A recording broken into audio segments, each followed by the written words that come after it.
Welcome back. It is time to Ask the Vet, where we answer some of the questions that you may have regarding your family pet. Joining me once again is Dr. John Faught from the Firehouse Animal Health Center here in West Austin. Thank you for being here once again. Thanks for having me. Who did you bring with you? This is Addi. Addi. Yeah, and Addi is one of my receptionist dogs. Okay. And, she wanted to come on air today. She looks like a people lover. She's a great dog. How old is she? She's about 4 now, and so. Yeah, so kind of fair skinned, and as the spring season comes around, the sun starts to come out a little bit more.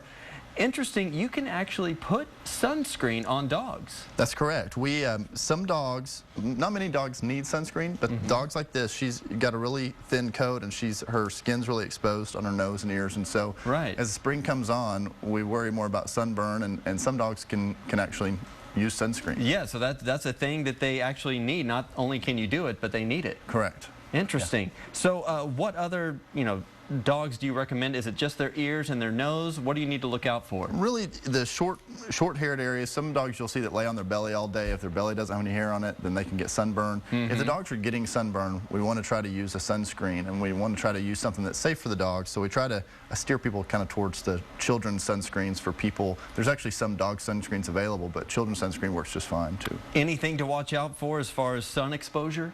Well, as far as the sun exposure, they can develop little melanomas just like in people. So there are sometimes we see that in dogs. As far as the sunscreens, we do want to be cautious about certain products that have zinc oxide in them. Zinc can actually be detrimental to dogs, so they can actually cause red blood cell destruction if they ingest it. So that's why we try to find a safe product for them. And go with the kids' sunscreen products. That's probably the best way, or just try to find something that doesn't have zinc oxide, but most of the children's don't, so if they ingest it, it's not going to be a big deal for them either.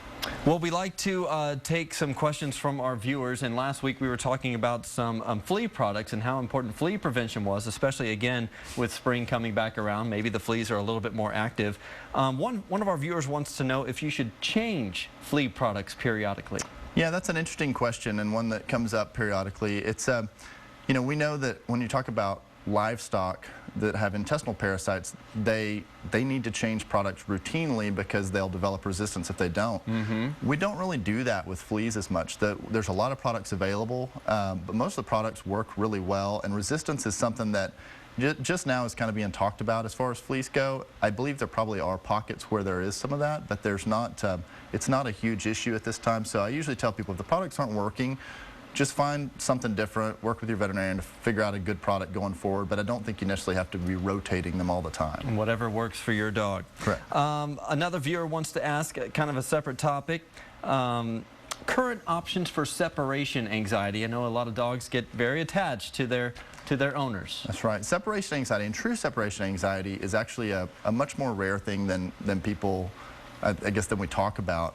When we talk about dogs that get excited when you leave, or they're whining when you leave, or whatever, that's not really true separation anxiety. True separation anxiety is when they can't stand to be away for a moment, and it never dissipates and goes away until the owner returns. Maybe they don't eat, they're lethargic. Destructive, they'll tear the house apart. Right. And so occasionally we see cases like that where it really is a big deal. And so there are a lot of options available for that. There's some very natural things that decrease stress, like there's some dog appeasing pheromone collars. There's the thunder shirts people talk about that wrap the dogs up. Right.